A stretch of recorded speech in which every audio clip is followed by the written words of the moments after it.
이 재건축 사업으로 발생한 초과 이익의 일부를 국가가 걷어가는 이 재건축 초과이익 환수제, 이 재초안을 두고 시장에 혼란이 커지고 있습니다. 윤석열 정부의 재초안 폐지가 무산된 가운데 이번 대선에서 유리한 고지를 점령하고 있는 민주당이 일단 시행하겠다는 입장을 밝히면서 이 파열음이 커지고 있습니다. 부동산부 신재근 기자 나왔습니다. 신 기자, 먼저 이 재건축 초과이익 환수제가 이 대선을 앞두고 논쟁이 된 이유는 뭡니까? 그렇습니다. 일단 민주당과 국민의힘의 입장이 극명하게 갈리고 있기 때문입니다. 전임 윤석열 정부의 재초안 폐지 공약은 공전을 거듭하다가 결국 실패로 끝났습니다. 네. 새 정부 출범과 함께 지금 원점에서 다시 논의해야 하는 상황인데 민주당은 재초안을 당분간 유지하겠다는 입장을, 국민의힘은 폐지를 공약으로 내걸었습니다. 네.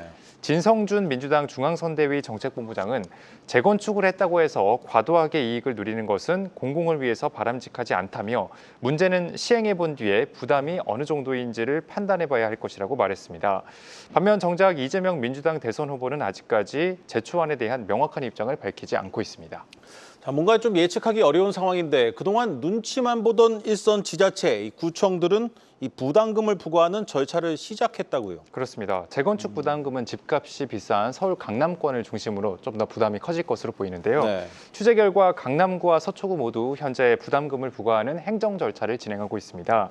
제가 직접 찾은 서초구 반포 현대아파트 조합의 경우 지난달 중순 무렵 서초구로부터 부담금 관련 서류를 제출해달라는 요청을 받았고 이번 주 중 제출할 예정입니다. 강남구도 상황은 비슷합니다. 재건축 단지 7곳에 대해 부담금을 부과하겠다는 입장인데요.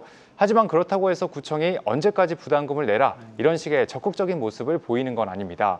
서류를 지금 주고받고 있는 정도인데요. 네. 결정권을 쥔 국토교통부가 새 정부 출범을 앞두고 입장을 명확하게 정한 것이 아니기 때문입니다. 국토부 관계자는 차기 정부가 들어서면 보고하고 결정해야 하는 상황이라면서 새 정부의 뜻에 달려있음을 시사했습니다. 네.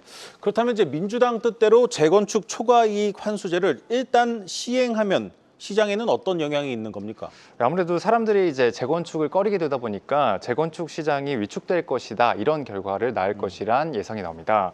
재건축 부담금을 내야 할 곳은 전국적으로 지금 262만 세대, 이 중에서 수도권은 한 절반 정도인 122만 세대 정도로 파악되고 있습니다.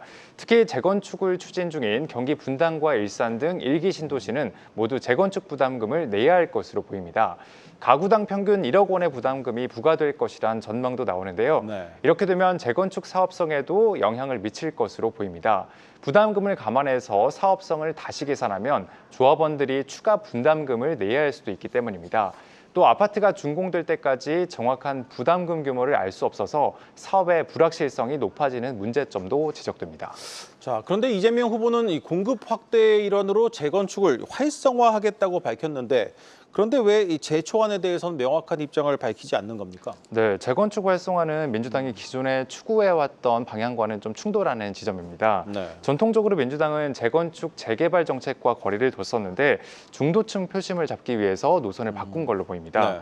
여기에 수도권은 아파트 공급이 부족하다는 지적이 제기되면서 공급 확대로 방향을 정한 것이란 분석이 나옵니다. 하지만 이재명 후보는 재초안에 대해서는 아예 언급을 안 하고 있는데요.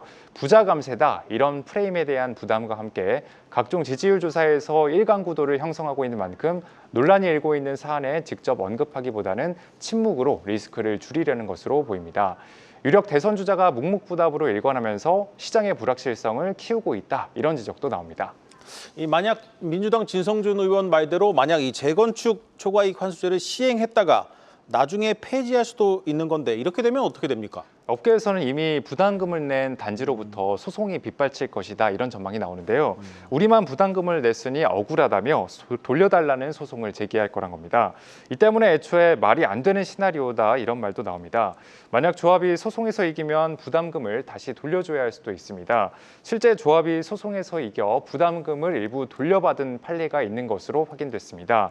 강남구에 위치한 청담 이편한 세상 3차 조합원은 강남구를 상대로 부담금을 다시 산정해달라는 취지의 행정소송을 제기했었는데 법원은 조합의 손을 들어줬습니다. 네. 그 결과 조합원들은 재건축 부담금 630만 원 중 절반인 300만 원을 돌려받을 수 있게 됐고 강남구는 지금 현재 절차를 진행하고 있습니다. 네. 이 마지막으로 이제 막상 부담금을 부과하려고 해도 이것조차 좀 어려운 것 같습니다. 이건 이 문재인 정부의 이 통계 조작 때문이죠. 예, 맞습니다. 문재인 정부 당시에 2017년부터 2021년까지 5년간 있었던 집값 통계 왜곡 때문에 정확한 부담금 산정이 어려워졌다는 겁니다. 네. 앞서 감사원은 한국부동산원이 발표하는 주간 집값 통계가 최소 102차례 조작됐다고 밝혔는데요. 5년간 100% 올랐던 서울 집값을 27%로 의도적으로 축소했다는 겁니다. 대표적으로 반포 현대아파트조합은 정상적으로 계산했다면 안 내도 될 부담금이 통계 조작으로 인해서 인당 평균 1억 5천만 원까지 늘었다며 불만을 토로하고 있습니다. 전국 재건축연대는 조작된 통계를 근거로 실제 부담금이 부과되면 소송을 하겠다 이렇게 예고하고 있습니다. 네, 잘 들었습니다. 부동산부 신재근 기자였습니다.